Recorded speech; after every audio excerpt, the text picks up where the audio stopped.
Hi guys, this is Keshav Malpani. Welcome back to 12 Minutes to CLAT. In this particular session, I'm going to be discussing a very important current affair. आप सबने शायद news सुनी होगी that Dr. Satyapal Malik has been recently nabbed by the CBI, which is the Central Bureau of Investigation. And इनका नाम एक corruption case में आया related to a matter which is called the Kiru Hydel project. So I will be explaining everything about this project. Who is he? इनका नाम क्यों आया है? What is the corruption जिसका allegation लगा है यहाँ पर? So let's discuss everything about it. I'll try to make it as simple as possible, but मैं आज के सेशन में आपको काफी सारे फैक्ट्स बताऊंगा, काफी सारी एक टाइमलाइंस ही बताऊंगा. So please be ready with your notebooks ताकि आप वो चीजें नोट भी कर सको. So let's quickly start with this without wasting any time. तो यहाँ पर अभी सीबीआई ने on 22 February they went into the house of former Jammu Kashmir के गवर्नर सत्यपाल मलिक. अब इसमें एक इंटरेस्टिंग फैक्ट ये है कि सत्यपाल मलिक ने लास्ट ईयर करंट गवर्नमेंट के अगेंस्ट काफी सारी बातें बोली थी. इनफैक्ट उन्होंने ये भी बोला था कि जो पुलवामा अटैक हुआ था उसको रोका जा सकता था. इनफैक्ट उनका ये भी एक तरह निशाना था कि वो बीजेपी गवर्नमेंट की वजह से ही हुआ है.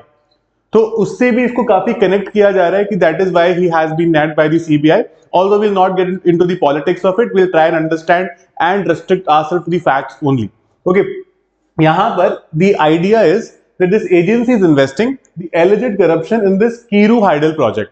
तो ये जो particular project है, this is in the Kishtwar district of Jammu and Kashmir. तो जम्मू एंड कश्मीर का एक किश्तवाड़ डिस्ट्रिक्ट है, ये वहां पर ये पर्टिकुलर प्रोजेक्ट है और इस पर अब वो इन्वेस्टिगेशन कर रहे हैं whether he was involved in this scam or not. अभी क्या करप्शन है मैं आपको पूरा केस बताऊंगा आगे जाके, है ना. ये पहले फटाफट आप लिख सकते हो. नाउ कीरू हाइडल प्रोजेक्ट कहां पर है? तो it is being constructed between Kirthai two which is the upstream river जो ऊपर वाला and Kwar.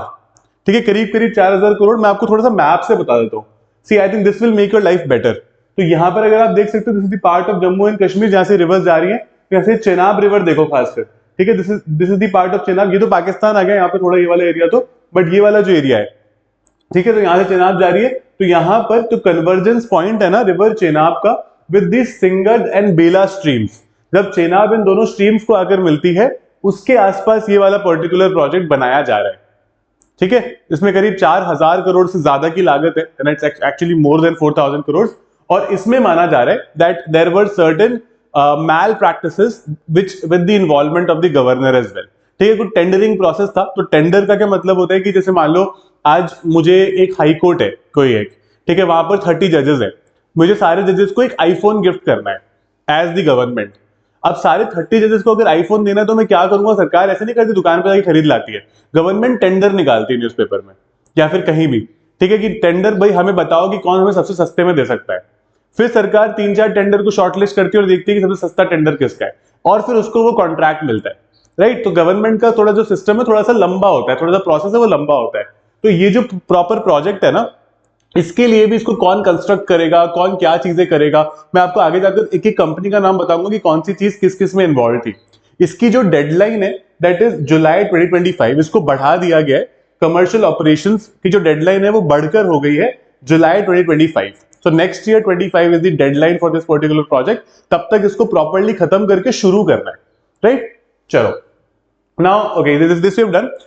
Before we move ahead, I want to discuss something with you, which is the Udaan Plus batch that we have started just now. You guys can become a part of this batch and make your CLAT journey very swift and very simple. We are going to be taking a lot of sessions, obviously, for all the subjects. सारी concept clarity दी जाएगी with some of the best educators in the industry. We're also going to be giving you offline mock tests as a part of the Plus batch. जो आपके घर पे 60 mock test during the year भेजे जाएंगे, आपको 50 अलग से भी दिए जाएंगे. तो आपके पास 110 मॉक टेस्ट होंगे. We'll also send you our books. We do very different things from generally what people do not do. For example, something like a brainstorming with editorial session, जहां पर आपसे CLAT based क्वेश्चन पूछे जाते हैं based on editorials of the week. तो ये कुछ ऐसी इंटरेस्टिंग चीजें हैं which we do, and this is one of the most affordable batches with the kind of quality that we provide you, and this is going to be extremely helpful. Right? You can go to 12 minutes to clat.com. You can find your batch there.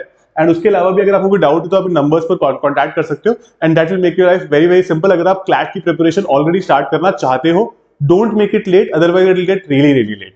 Okay, उसके अलावा if you don't want offline mock test, offline books and all, then you can opt for Udaan batch also. चलो, moving forward with the session. ये जो particular project है, this is a 123 metre tall dam. तो obviously अगर पूरा project बन रहा है तो उसमें डैम तो बनेगा, वरना पानी तो एकदम से निकल जाएगा। तो 123 मीटर टॉल डैम है on the Chenab river bed level. मतलब चेनाब रिवर बेड का लेवल क्या होता है कि रिवर का जो सबसे नीचे वाला लेवल है उससे 123 मीटर, और काफी ज्यादा होता है 123 मीटर। आप खुद सोचो 100 मीटर की दौड़ कितनी बड़ी होती थी, और ये तो ऊपर की तरफ 100 मीटर है, 123 मीटर है, राइट। तो it has a capacity of 41.5 million metric tons, ठीक है, मेट्रिक क्यूब, ठीक है, इतनी इसकी कैपेसिटी है। इसमें एक 700 मीटर बड़ा हॉर्स शेप डाइवर्जन बनेगा, टनल जैसा जो अंदर होता है ना, वो इसके अंदर ही बन जाएगा। तो ये सारी चीजें लिखनी है, आप लोग प्लीज इसको लिख सकते हो। ये क्या करेगा, कोई भी प्रोजेक्ट होता है तो ये थोड़ी कि उसको पानी लाने के लिए थोड़ी बनाते हैं, इलेक्ट्रिसिटी प्रोड्यूस करने के लिए बनाते हैं, पावर प्रोड्यूस करने के लिए बनाते हैं ऐसे किसी प्रोजेक्ट को, राइट। तो यहां पर इट हैज 4 टर्बाइंस, टर्बाइन मतलब जो टर्बाइन होते हैं, with capacity of 156 megawatt each. तो ये total capacity 156 into 4 is 624 megawatt, और ये बहुत सारी बिजली है। 624 मेगावाट, 624 नंबर छोटा लग रहा है, बट ये बहुत सारी बिजली है अगर ये प्रोड्यूस कर पाता है तो, ठीक है। 624 megawatt of power if it can produce, it can genuinely change the complexion of Jammu and Kashmir and Ladakh, है ना। तो लेट्स सी आगे जाकर क्या होता है and how it starts, how it operates, किस तरह से उससे हम प्रोडक्शन कर पाते हैं। ओके, अब प्रोजेक्ट के डेवलपर का नाम हमें फटाफट लिखना पड़ेगा, Chenab valley power projects private limited. ये एक जॉइंट वेंचर है, मतलब ये मेजर कंपनी का नाम है, Chenab valley power projects private limited. ये 2-4 कंपनी से मिला के एक कंपनी बनाई गई है। वो जो अलग अलग कंपनी जो मिली हैं उनके नाम है national Hydro Electric Power corporation, Jammu and Kashmir state power corporation and power trading corporation. तो इन 3 कंपनीज को मिलाकर एक मेजर कंपनी बनी है विच इज कॉल्ड CVPPPL, ठीक है, which is Chenab valley power projects private limited. This is the name of the company जो इसको ये प्रोजेक्ट फाइनली दिया गया था। ओके, तो यहां पर दोनों NHPC which is this National Hydro Electric Power Corporation as well as JKSPDC which is Jammu Kashmir corporation, उनके पास 49% शेयर है, ठीक है। द फर्स्ट 2 कंपनीज 49, तो ये कितना हो गया 98। बाकी जो 2% बचा वो है PTC के पास, पावर ट्रेडिंग कॉर्पोरेशन के पास। तो जो मेजर कंपनी है दैट इज दिस वन, इन तीनों कंपनी से मिलकर बनी है, ये इनका शेयर है जो इस प्रोजेक्ट को एग्जीक्यूट करने वाले थे, ठीक है। अब टाइमलाइन समझते हैं। मैं आपको शुरू से बताऊंगा कि प्रोजेक्ट को कैसे मतलब उसे अप्रूवल मिला और आगे क्या चीज हुई। एक बहुत सिंपल सी बात है, अगर कोई इतना बड़ा प्रोजेक्ट आता है ना तो उसको एनवायरमेंटल क्लियरेंस चाहिए होता है ना, क्योंकि उससे ऑब्वियसली काफी सारे पेड़ कटेंगे, कुछ कुछ ऐसी जगहों पर आ जाता है जो थोड़ा इकोलॉजिकली फ्रेजाइल एरिया होता है, तो वहां पर वो प्रॉब्लम्स क्रिएट कर सकता है। तो एक चीज होती है कॉल्ड एनवायरमेंट इंपैक्ट असेसमेंट, उसकी रिपोर्ट आती है किसी भी प्रोजेक्ट से पहले। एनवायरमेंट इंपैक्ट असेसमेंट का मतलब है कि as to what impact will this project have on the environment, तो वो बताती है ये रिपोर्ट, ठीक है। तो यहां पर भी जो पर्टिकुलर रिपोर्ट है वो आई over a period of time, discuss करते हैं किसने वो रिपोर्ट रिलीज करी थी और कब हुई थी। तो यहां पर जो ministry of forest and climate change है, दे अवॉर्डेड दिस क्लियरेंस इन 2008, और 624 मेगावाट तक आप उसको कर सकते हो। ये क्लियरेंस आई 2015 में, ठीक है। पहली क्लियरेंस जो क्या प्रोजेक्ट के साथ आगे बढ़ सकते हो वो 2008। कितनी इंस्टॉल कैपेसिटी आप रखोगे, 624 मेगावाट आई 2015 में। एनवायरमेंटल क्लियरेंस मिला 2016 में, और एक स्टेट एडमिनिस्ट्रेटिव काउंसिल होती है, भाई सरकारी काम है ना, तो एक तो अथॉरिटी होती नहीं, कई सारी अथॉरिटीज से आपको अप्रूवल लेना पड़ता है। तो जो मिनिस्ट्री है उससे 2016 जून में अप्रूवल मिला, और 2019 में मिला स्टेट एडमिनिस्ट्रेटिव काउंसिल से, ठीक है, वहां से अप्रूवल मिला 2019 में, ठीक है। Now the project could be started, तो उसका फाउंडेशन स्टोन लेके आ गया 2023, सॉरी 2023 में it was suppose to end, मतलब खत्म होने वाला था, उसका फाउंडेशन स्टोन लेके आ गया 2019 में। 2019 में ही उसका फाउंडेशन स्टोन को ले डाउन किया गया था। प्लीज ये गलत मत लिख देना, 23 में खत्म होने वाला था, मैंने आपको बताया ना एक्सटेंड करके they made it 2025 now. Okay, तो ये उसका first part of the timeline है। उसके अलावा देखते हैं कि पार्टीज कौन सी इन्वॉल्व है इसमें। So the parties involved are RS Envirolink technologies. क्या कर रही है ये, they prepared the environment impact assessment report and environment management plan. इनका नाम ही देखो ना, इट्स एनवायरोलिंक। तो किस तरीके का इंपैक्ट होने वाला है एनवायरमेंट पे, इस पर्टिकुलर रिपोर्ट ने हमें वो प्रॉपर्ली बताया है, ठीक है। और ये 2016 में इन्होंने रिपोर्ट सबमिट की थी। इसमें और भी एक पर्टिकुलर पार्टी है which is university of Jammu. They were also involve in preparing the initial जो बेसलाइन डेटा होता है ना कि भाई क्या क्या चीजें यहाँ पे, कितना फ्रेजाइल है, क्या हो सकता है, and also the EIA and EMP which is environment impact assessment and environment management plan. तो वो यूनिवर्सिटी ऑफ जम्मू ने भी कंट्रीब्यूट किया है।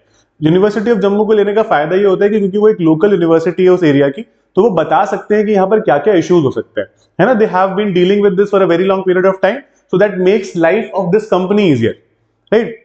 Second part, MGI infra. 2018 में एमजीआई इंफ्रा को अवार्ड किया गया था contract to construct a temporary field hostel and site offices for officials. जो लोग भी वहां पर काम करेंगे they will include variety of people from daily wage labourers to very high level officers.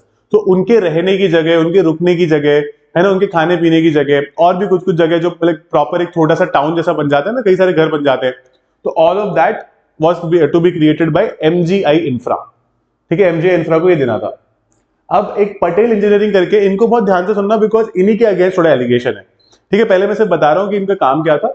So Patel engineering को अवार्ड किया गया था works were more than 22,000 crore for construction of diversion tunnel, concrete dam, pressure, मतलब जब काम शुरू होने से पहले जो जो चीजें आपको बनानी पड़ती है ना, अलग अलग की, कोई कॉन्क्रीट टनल बन रहा है या कुछ बन रहा है जहां पर काम हो पाएगा, वो सारा काम ये करने वाले थे। ठीक है, तो 2019 में इनको ये काम दिया गया था कि you will create all of these things, coffer shafts, ठीक है, टनल्स, पावर हाउस वगैरह, all of that was to be created by Patel engineering. ठीक है, उसके बाद जो हाइड्रोमैकेनिकल वर्क होता है, मतलब ये पानी से रिलेटेड है ना पूरा प्रोजेक्ट, हाइडल प्रोजेक्ट है ये, तो पानी से रिलेटेड प्रोजेक्ट है, तो that work was given to PES engineers and electromagnetic जो इलेक्ट्रोमैकेनिक जो वर्क था that was given to Antariksh hydro. ठीक है, तो ये दो और कंपनीज थी फॉर हाइड्रोमैकेनिक एंड इलेक्ट्रोमैकेनिक। ये सारी कंपनीज के नाम इसलिए इंपॉर्टेंट है बिकॉज इन्हीं कंपनीज के अगेंस्ट एलिगेशंस है कि इन्होंने जो प्रोजेक्ट्स लिए हैं, जो अपनी टेंडरिंग प्रोसेस को फॉलो किया गया था, वो गलत किया गया था और इन्होंने किसी को ब्राइब करके वो प्रोजेक्ट लिए, है ना, तो that is why they become important. ठीक है, अब करप्शन समझते हैं, करप्शन है क्या, है ना। हमने कंपनी समझ ली, टाइमलाइन समझ ली, करप्शन क्या है। सो पटेल इंजीनियरिंग लिमिटेड में ये जो इनका जो सिविल वर्क वाला जो अवार्ड का मतलब है कि जो उनको कॉन्ट्रैक्ट दिया गया वो क्वेश्चन में आया है, राइट। तो वेबसाइट पर लिखा है पटेल इंजीनियरिंग की कि हम लोग 1949 से एक बहुत मेजर इंफ्रास्ट्रक्चर कंपनी है and we have done these kinds of projects in past, right. लेकिन इन areas of operation include dam, tunnel, bridges, ये सब इनकी इसमें दे रखा है, is on the website, right. लेकिन सीबीआई ने बुक किया है जो चेनाब वैली जो मेन कंपनी है ना, उसके चेयरमैन और आईएएस ऑफिसर है वो चेयरमैन, उनका नाम है नवीन चौधरी, लिख लेना ये। इस कंपनी के एमडी एमएस बाबू, इस कंपनी के डायरेक्टर्स एमके मित्तल और अरुण मिश्रा। ठीक है, ये चार लोग हैं जिनको अलॉन्ग विद सत्यपाल मलिक कह सकते हो कि कटघरे में एक तरह से खड़ा किया गया, they are being investigated for it. ठीक है, तो एफआईआर का ये मानना है that the way this tendering process was done, it was not done properly, और इसमें फेवरेटिज्म हुआ है। सरकार के ज्यादातर करप्शन के केसेस ऐसे वाले इश्यूज में यही होते हैं, है ना। आज मान लो कि मैं एक कोई बहुत गवर्नर हूं, मान लो किसी स्टेट का, राइट, तो मैं नॉर्मल टेंडरिंग प्रोसेस करूंगा तो उससे मुझे कुछ फायदा नहीं होगा। लेकिन अगर कोई कंपनी आके मेरे को बोलती है कि भाई हमारा ये प्रोजेक्ट है, ये 20,000 करोड़ रुपए का है और हम आपको इसका 2% दे देंगे, 20,000 करोड़ का 2% कितना बड़ा अमाउंट होता है ना, आई बी मोर देन हैप्पी। तो इसीलिए कई बार लोग क्या करते हैं कि ऐसे प्रोजेक्ट्स अपने फेवर्ड कंपनी को दे देते हैं जो उन्हें फायदा पहुंचाती है, राइट। तो इस केस में भी ऐसे एलिगेशंस है, अभी प्रूव नहीं हुए but these are the allegations here. ठीक है, so the FIR alleges that guidelines of e-tendering awarding of civil works in the project are not followed। तो ई टेंडरिंग की कुछ गाइडलाइंस होती हैं।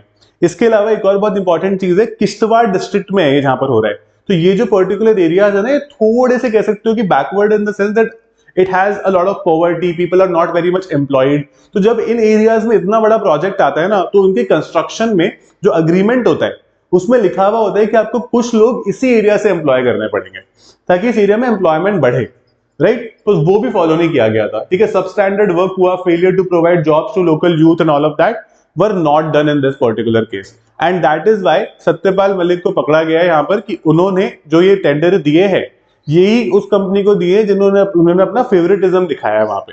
तो देयरफॉर कीरू हाइडल प्रोजेक्ट में ये एक बहुत बड़ा कह सकते हो कि एक डेवलपमेंट है, and let's see how it goes ahead from here, because कई बार ये भी देखा गया कि जब गवर्नमेंट के लोग जिन्होंने एक्चुअली आगे बढ़ाया था वो प्रोजेक्ट, अगर उनको ही करप्शन के लिए पकड़ लिया जाता है, there are lot of things that hampered. For example Patel engineering काफी सारी चीजों में इन्वॉल्व है। अब अगर पटेल इंजीनियरिंग काम करना रोक देगी एक बार because of these allegations, then the project could further be delayed. So that it's yet to see कि अब क्या हो सकता है आगे, है ना। तो tender finally MS Patel engineering को दिया था according to the FIR, which was done in a wrong way, है ना, वो तरीका गलत था as per the FIR. So I hope it is clear, है ना। This is the entire point. मैं आपको सीबीआई के बारे में थोड़ा सा बता देता हूँ।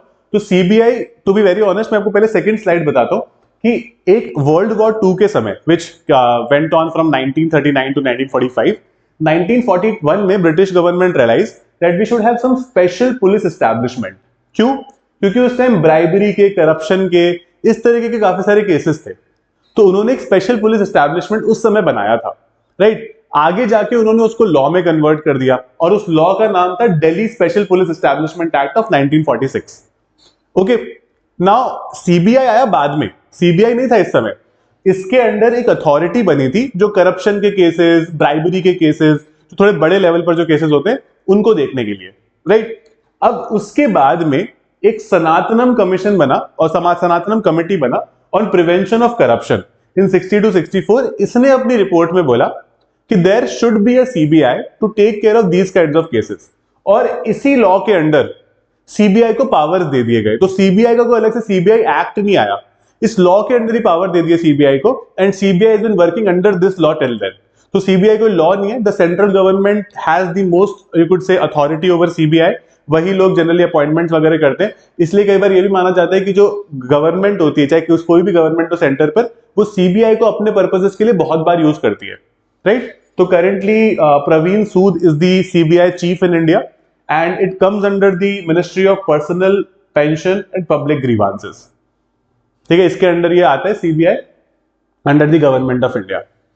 तो ये आप लिख सकते हो। I think this is quite basic and easy to understand. I don't think this anything difficult और to you could say something जो समझ ना आया हो, राइट। इफ इवन इफ अगर ऐसी कोई चीज जो आपको ना समझ में आई हो, feel free to mention that in the comment box. I be very happy to take it from there and answer it for you. उसके अलावा you can visit 12minutes2clat.com and we'll be very happy to serve you and make sure that you realize your NLU dreams. That's it about this session. Thank you so much, guys. I'll see you in class.